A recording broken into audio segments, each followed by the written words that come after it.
Hello, this is take 2 of me doing this video. So all I have to say is I need to film this under 30 minutes, and so I'm already apologizing in case I feel like you feel like I'm rushing, but I've been through it. So let's just get into the video. So today we're discussing Dune, as you can tell from the title and the thumbnail. I'm going to just talk about each of the iterations, the book, the audiobook, and the 2 movies in the one series. It's an old book, so it's been adapted so many times. So I'll just begin by just saying that by just explaining the story a bit in a non-spoilery way. So Dune was written in 1965, thereabouts, by Frank Herbert, who was a journalist and I think an environmentalist as well, which is important because that's how he was able to write a lot of this book.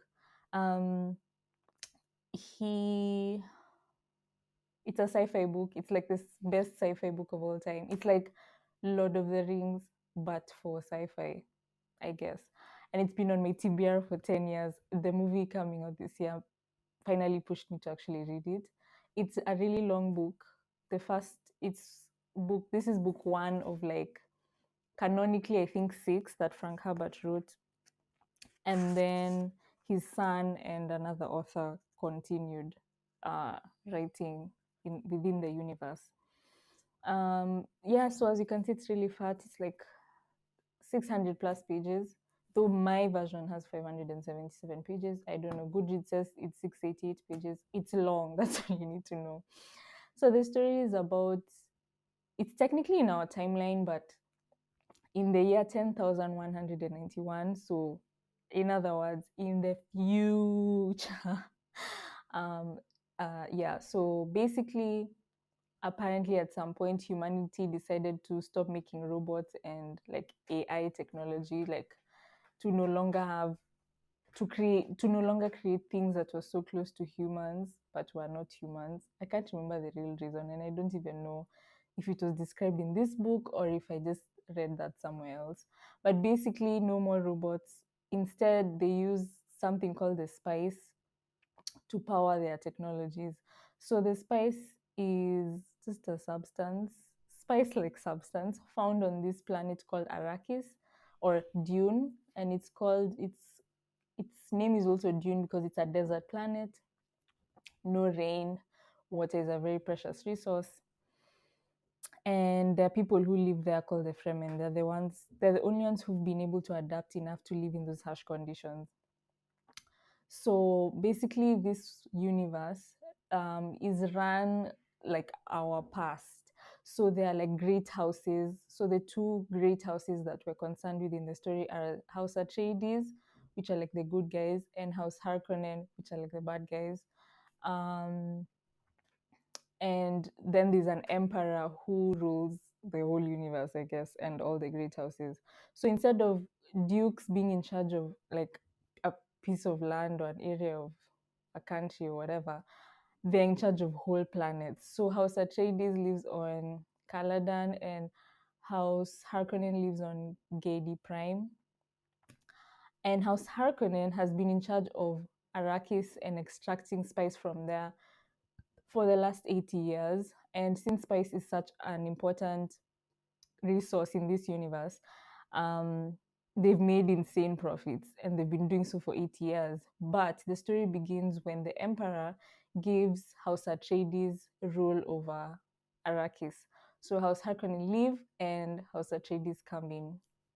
The main character is the son of the Duke of House Atreides.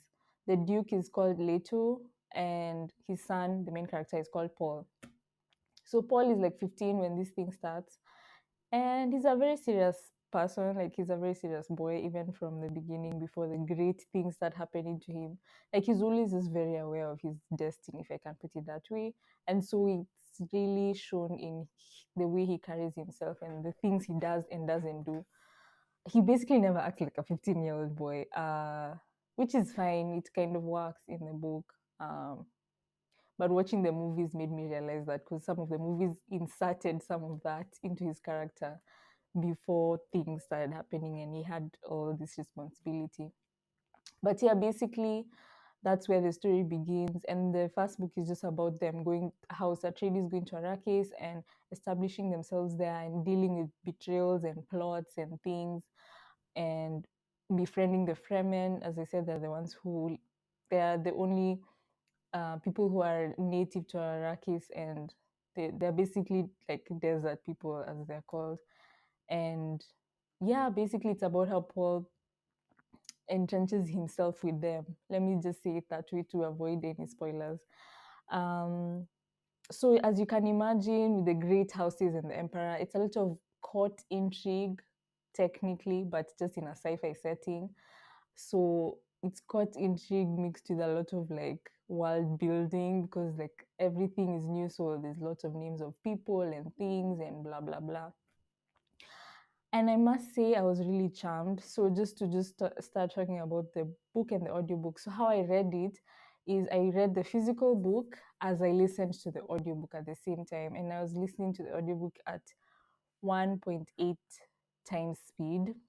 And for me, who is like borderline ADHD, if not like I actually have ADHD, um it was a really great way to immerse myself and not get distracted, because I get distracted so easily, even from things I'm enjoying. So I really enjoyed it. I think I read it over like a month in November, basically. Um, the story is written in a way that the each chapter begins with an excerpt from a history book in this universe. And technically, it's just those excerpts spoil the plot, because we find out who betrays who. We find out a lot through those excerpts before they happen, before that thing happens within the narrative itself. But I think what Frank Herbert was trying to do, and I actually really liked it. It worked for me anyway. What he was trying to do is portray to the reader how grandiose these events we're reading are. Like, those things that happen, like 10 million things have happened in history, but how many of them have been written about? How many of them are still talked about now?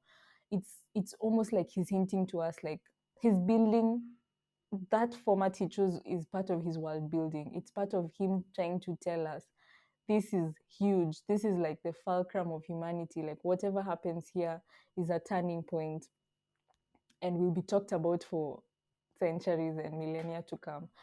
It worked for me, honestly. I love books that play around with format, like books that are written in the form of letters, which I think like Dracula does that. I love those sorts of things. So for me, it was fine. I think in terms of the book, well, okay, let me leave what I want to say for the summary, like for the end of the video.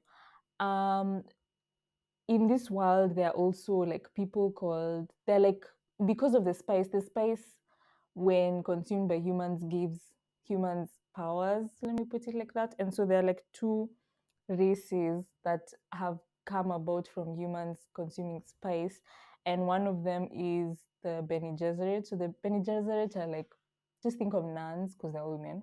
Just think of nuns, but like with psychic-ish powers. So they're all women. Paul's mom, who is the Duke's concubine, is a Bene Gesserit. Her name is Jessica. And also we have, so they're like a religious order, like borderline religious order, very secret, very like whatever, but they're powerful.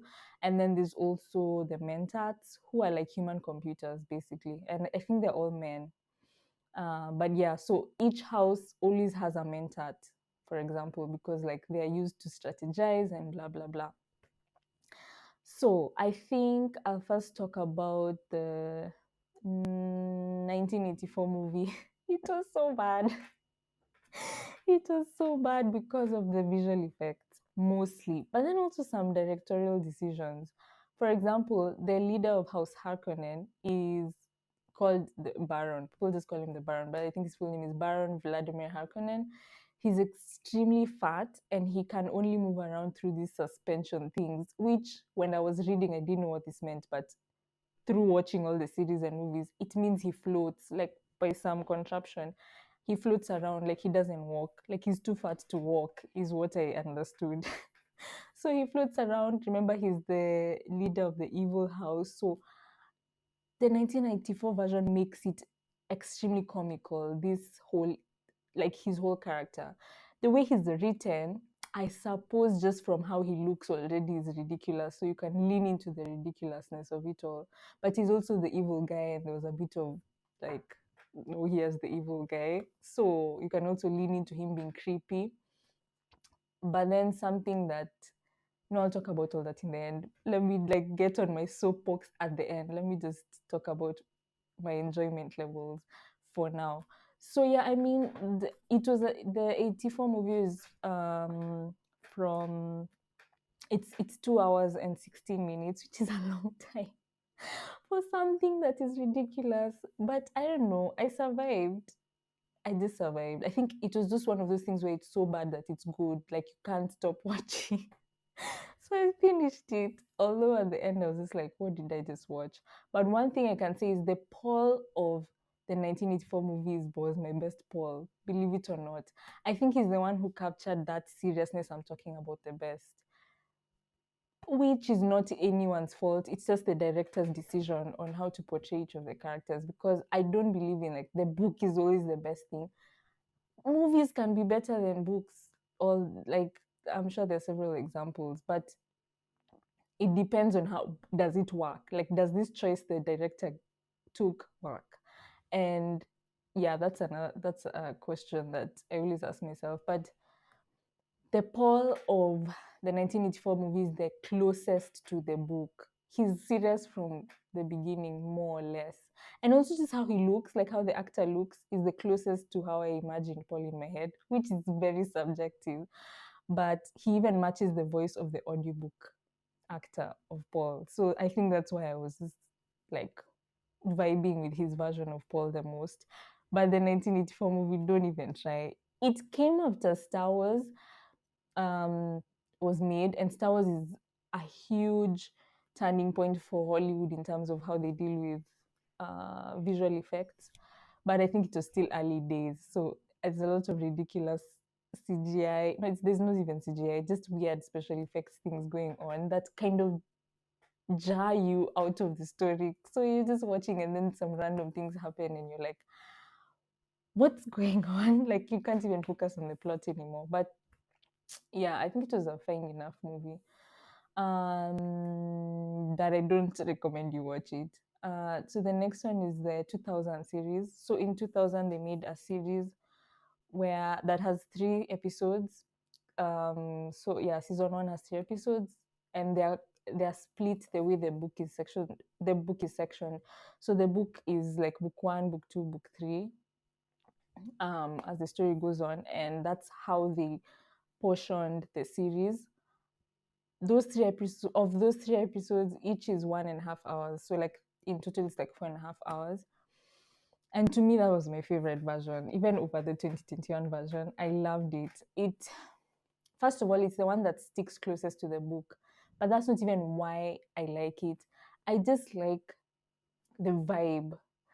It it's it's reduced the ridiculousness of the 84 movie and took itself a bit more seriously. And I think it was just enough. At first, I wasn't vibing with Paul. Paul was super casual in this version.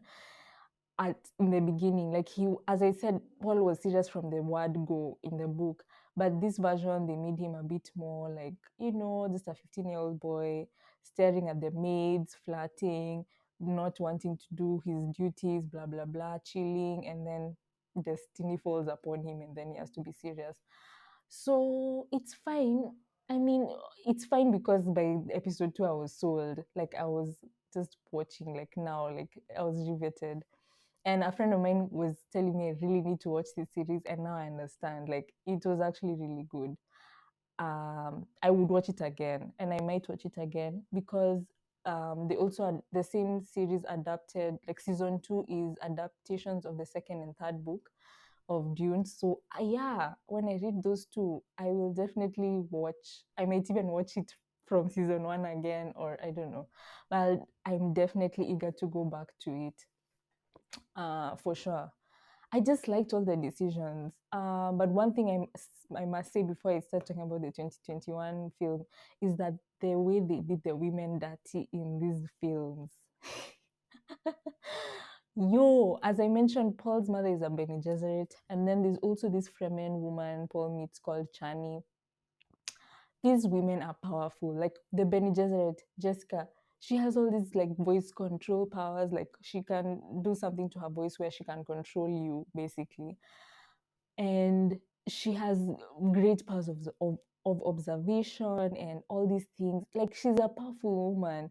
And then both these films decided to make these women weepy, like they're always sobbing. I'm not saying they didn't sob in the book, but they increased their places of sobbing. Like I didn't remember every single thing that happened in the book as I was watching, but that one stood out so much to me because someone like a Bene Gesserit, for Jessica's case, she's extremely controlled. Like a lot of the training of the Bene Gesserit is about controlling yourself as a human being. Um, so she doesn't cry in front of people, for example. She's always composed in front of people. Her moments of weakness are always alone. But in these films, in the film, in the series, I'm just like seeing her crying everywhere with everyone, and I'm just like, guys. And then also Chani as well. Anyway, whatever, they did the women dirty. It's fine. We're moving on. I guess it's like signs of the time. 1984 and then 2000. But for the 2021 film, now we saw diversity, we saw other people who are not white people. And remember, they're in the desert. So, for example, the Fremen, who by the way have all blue eyes, I just thought I'd throw that in there. They're in the desert, they've been there for centuries or millennia or whatever. They can't be pasty white, for example. I mean, the 2000s, I actually can't remember even the 84 movie, but the 2000s movie, I remember, tried a bit, kind of. But the 2021 film now actually came and did it properly. Like we saw people who look like they live in the desert, if you get what I mean. The 2021 film also borrowed a lot from the Tuareg tribe of the Sahara Desert, like how they wrap themselves. Guys, I've been to the Sahara, please go. It's hot. Of course it's hot, but it was a really nice experience. And like I got to speak with some of the, like a lot of them are tour guides now, for people who are visiting the desert. So I got to hang out with Tuareg people, and they're just people which I'm about to go get on my soapbox in a few minutes about how cultures were treated in this book. But the 2021 film shows a lot of like wide scape things, so like planets or like the city of Arrakis on Dune. And you know, it's like it's overwhelming in the best way possible, because the other films and series could not do that because they didn't have the technology. A lot of the filming of especially the 84 film was just inside rooms because they couldn't show the desert, and of course they did a bit, but it just didn't look good. So I'm guessing that's why they didn't do it much. Just showing this great landscape, the planets, the spacecraft. Remember this air travel, they couldn't do that as much. So the 2021 film came in clutch. It did that 100%. As you can imagine, the technology has improved. So basically, that's it. I mean, the 2021 film. Okay, there's this effect Hollywood does on movies where they do some color correction and they bleach. So what they did in this movie, they also did it, and I'm sure you can name any number of movies that have this. They bleached all the color out of everything. I don't think there was one red thing in that movie or one blue thing. Everything was just the color of the desert. And if this is not what they were trying to do, so the desert is brown, but not everything else has to be brown. It was really irritating. It was those things where you have to increase the brightness on your screen because it's like you can't even see. But anyway, whatever. The spacecraft and aircraft designs were so cool throughout. I was really amazed by that. They went all out. The design people. But yeah, I don't know. I didn't feel. I think the person who played Jessica, Paul's mother, and the person who played Duke Leto really fit their characters in the 2021 film. But that's it. Everyone else just Just like, okay, there's Zendaya, there's Timothée Chalamet, there's Jason Momoa. Has Jason Momoa ever acted? He's always the same character. I think he's just himself in the movies because he was just playful and strong and like he's chilling. I was just seeing Aquaman. I was like, okay, so what is going on? Anyway, that's the problem with watching films these days. I think maybe that's why I don't watch much because it's just the same people over and over. It's like you take it out of the story because you just see people you know from something else. But it's fine. They acted well. The budget was huge, so everything was very nice in terms of movie making. Go watch it. Actually, I would say go watch the 2021 film and the 2000 series if you don't want to read the book. Those two. Um, but yeah, so now it's time for me to get on my soapbox. So this book is, and the way I came to the realization was so funny. At first, it was so funny to me within all the Arabic inspired words and names of things.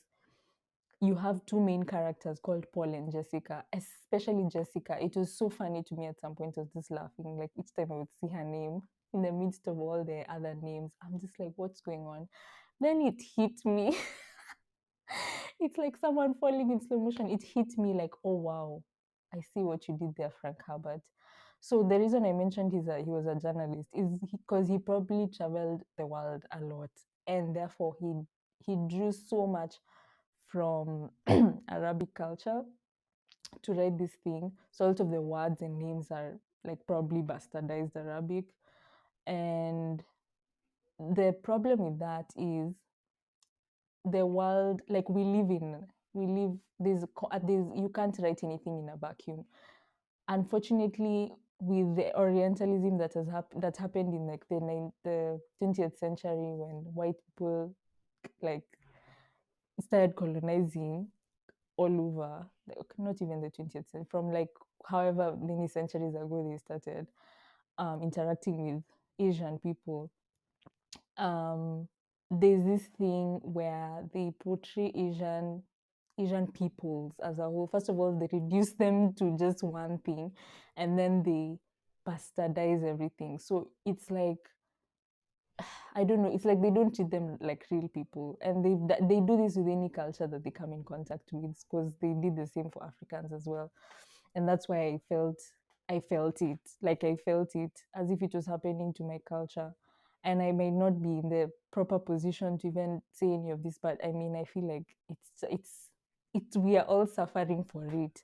So you can really tell, like he really drew on Arabic culture, and then he came and put white people as the main characters. Like the Fremen are very, like as I said, they are almost reminiscent of like the Tuareg, for example, and other people who live near or in deserts.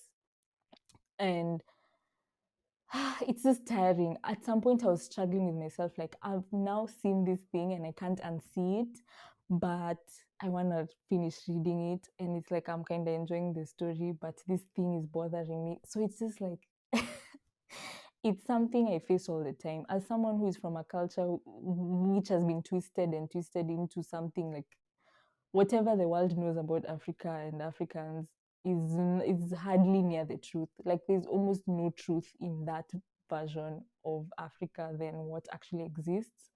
So I was seeing the same thing happening. I was like, oh no, this guy literally just went. He traveled to somewhere once upon a time, had a few words and a few names, then came home and wrote this thing and was lauded as the best sci-fi writer of all time. Okay, I guess. I don't know. It's just, and like people on Goodreads have really like, I was reading a few comments, and yeah, people like immediately in 2021, you can't hide. Like, we are woke now. We have been woken up. Um, okay, some of us were woken up before, but now the world knows. Like, some, like Edward Said, I think he wrote his book called Orientalism. I can't remember when he wrote it, a while ago, maybe the 70s, I think. And so many other authors have come to just explain the effects of colonialism. So even if this thing is fiction, it's still supporting itself on an unequal world. Like there's no problem with people borrowing things that's what makes like fiction interesting. Like when you borrow from every and anything and create your own thing. It's just that, as I said, nothing exists in a vacuum. So as a white man writing this particular story, he was standing on literal like the brutalities of colonialism and being lauded for it. You know what I'm saying? Like it was just messed up. But you know what? For the 2021 film, I'm so happy they did all the representation and all that, and I'm happy for the actors getting paid. Usually, that's who I'm happy for, like all those actors, the Asian actors and the black actors and everyone who's getting paid. But there's this male character. I kept okay, so I kept seeing the poster of the 2021 film. I saw it so much because it was marketed a lot, and the audiobook I was using had it as the picture, like the poster was the picture there. And I noted everyone. I was like, okay, this person is Duke Leto, this person is Jessica, this person is Paul. I could figure it out. But there was someone I kept seeing there who was like, who's that? So I kept seeing this black woman on the poster. And till the end, till I watched the 2021 film, I didn't know. Then I realized they gender bent someone. So the planet of Arrakis has a planetologist. Like he's lived there for 20 years. He's good friends with the Fremen, and he knows a lot about the planet and how it works and how to improve. Blah blah blah. And he's a guy. I don't know that he's white, but he's not Fremen. He's not. He's not from there. He came from wherever he came from. So I'm assuming he's a white guy, and they made him a black woman in the 2021 film. Now, that's no problem. So happy for the actress who got paid, but it feels kind of empty when they do such things. It's like, can't you just make another sci-fi movie where the main character is a black woman instead of inserting a black woman into this narrative, especially with how messy I'm telling you it technically is? Like, excuse me, this is messed up in that sense. It's like it's almost saying black people don't have stories unless you insert them and change a white person's story. Do you get what I'm saying? That's why it's irritating, because there are 10 million stories that have not been told. Um, and it's Hollywood is acting as if there are no more stories. So the only way to do representation is to insert and gender bend and race bend. Anyway, whatever, I'm tired. I'm definitely gonna continue reading the books, and I can't wait to read the next two books so I can read the next season of this 2000 series. Maybe I'll talk about it as well. Like I'll read the next two books, watch the series, then make a video about it. I don't know. But anyway, guys, if anything, watch the 2021 movie and the 2000 series. Definitely worth your time. Um, yeah. Anyway, I'm done. I'm so tired. As I said, this is my second time filming this, and I can tell my 30 minutes are almost up. But before I close, I just want to say, so I found these biscuits that taste like bacon. Okay, they taste like they have many flavors, but for me, I always associate such savory flavors with crisps, not biscuits. Biscuits, I'm used to them being sweet.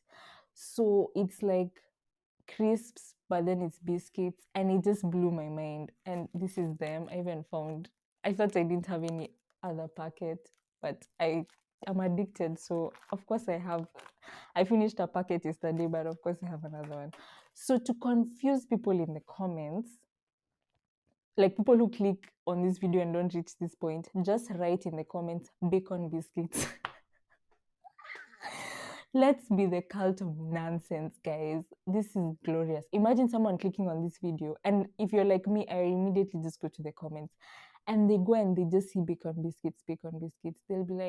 They'll probably even click off because they'll be like, hold on, what's going on? Anyway, please do that. I'll also write a comment and pin it. Anyway, yeah, that's it. I hope you enjoyed me rambling about Dune for however 30 minutes, as I can see. And we'll meet the next time I make a video, which who knows when that is. Bacon biscuits, bye.